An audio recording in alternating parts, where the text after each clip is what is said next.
Why Denim?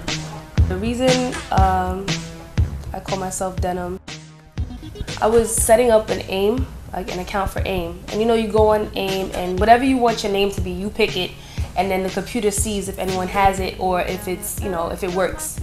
So I'm just trying to set up an account. So I'm like, you know, Denim Mouzon, and they were like, oh, you can't have that one. I tried all these different names. And so they kept coming back as, you know, can't have it. So I just got fed up. I'm like, you know what? Well, then I am Mouzon, but I spelled it Den I am Mouzon. But this is how silly I am. I didn't even realize that when other people saw it, that it said Denim Mouzon. So I go in there and I hit my friend hits me up. She's like, oh, what's up, Denim? I'm like, who's that? She's like, that's your screen name, stupid. I'm like, oh, it does say Denim. And then from there it was like, oh, that's it. That's my name now, you know. Ah. So that's how it happened. Very cool. Yeah. Living in New York, you meet a lot of people that say, oh, I'm an artist. And my thing, especially in the summertime, this past summer was, oh, you know, you meet someone, they're like, you know, oh, you're a musician, I'm an artist. Da-da-da. I'm always like, oh, you're an artist? I'm sorry to hear that.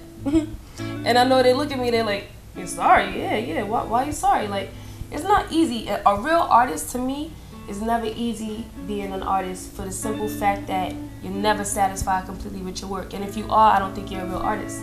If you made this and you're like, you know what, this is the best thing I ever made and I never have to make anything else better than this because this is the best, and you're satisfied with your work, you're really not an artist, because at the end of the day, you can put on the best show.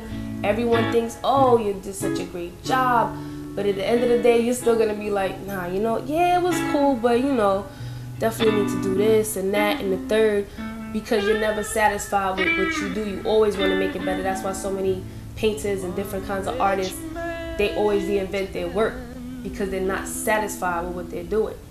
So, yeah, for artists especially, I think success is just being happy with your life, not even just your art, just your life in general. You know, just being able to smile and mean it, you know what I'm saying? That's success to me for anyone, artist or not, you know, business person, anyone. If you walk outside every day and you're smiling and you're making jokes and you're really not, you know, you're really not feeling that, you're not successful in your life. You're not a successful person as a human being. So I think right now I'm successful. I'm not exactly where I want to be, but I'm definitely on my way there, and I feel blessed to be in that position.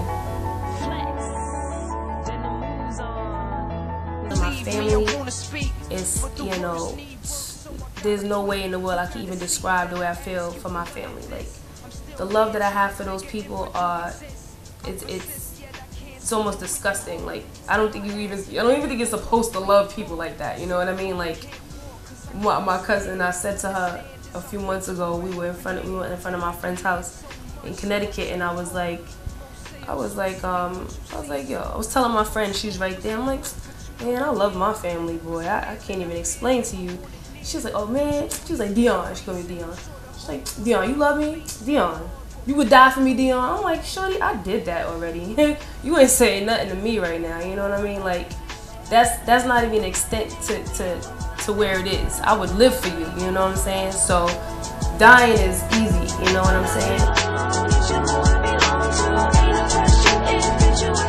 I think a lot of times people think of journalists and reporters as, you know, these sneaky people that are always trying to get the story no matter what. And there are people that are like that, but I think for me, a journalist is a historian in their own right. We record history. What we record today might change tomorrow, but we look back at it and say, oh, this is what was happening at that time. So I think it's definitely a necessity, especially with the world today. A lot of different things go down every day, and I think it's important to have someone that's able to write down the story, you know, from the person's point of view, from the average individual's point of view, not necessarily from, you know, the president's point of view or Oprah's point of view, you know what I mean? Like, they have, you know, their points of view are valid as well, but the everyday citizen may not be able to relate to that, and I think journalists do that. When did you become a hip-hop participant? hip hop. I like that term right there. Hip hop participant. That's what I am. I don't remember.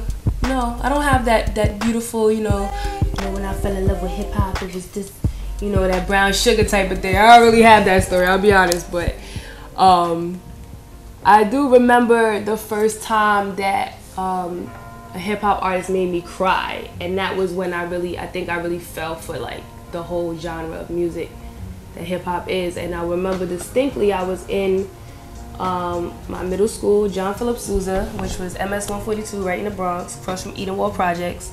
And I'm sitting in class. Now, mind you, the school itself was off the hook. And half the time the teachers were chilling, or, you know, they couldn't control the class. So I used to sometimes zone out and be in my own world. And I forget who it was that gave me the book. For some reason, I think it was a guy in the class, one of my homies in the class. He gave me the book, A Rose That Grew From Concrete. And I was reading it.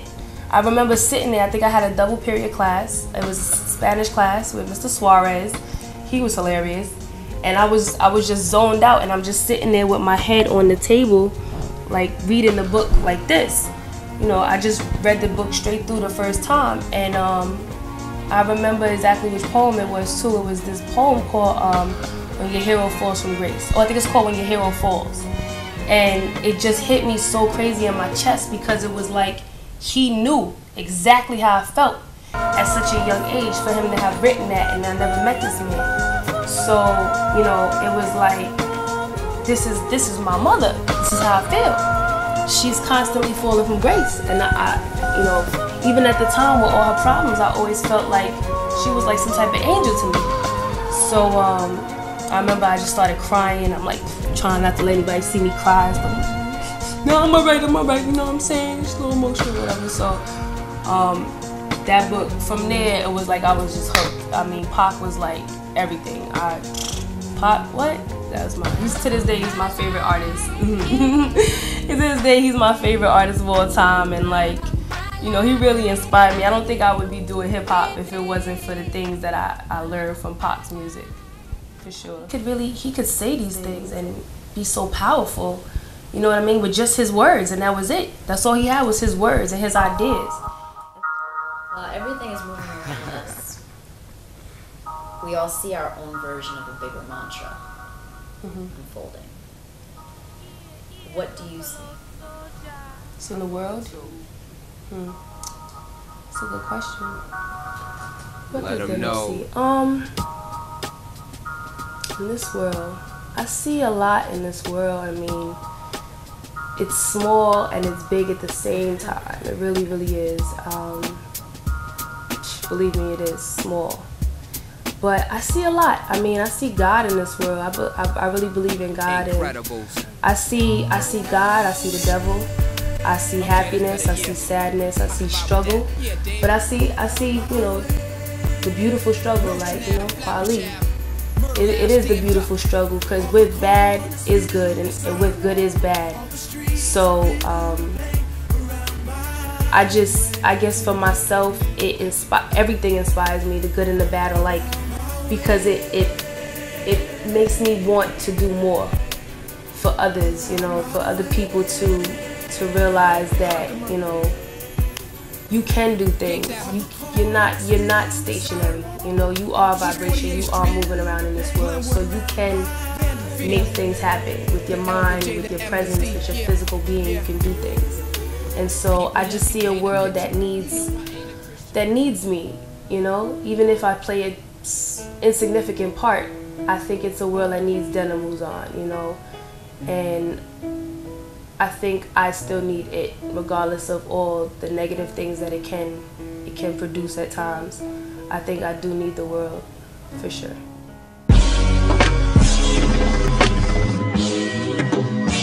Yeah. What? They say be realistic, but please don't get it twisted. I don't conform, so I'm something like a misfit, kinda like a maverick. And yes, the laser's gonna shine in the darkness, even with no carrots. Pulling cards on these cats like magic.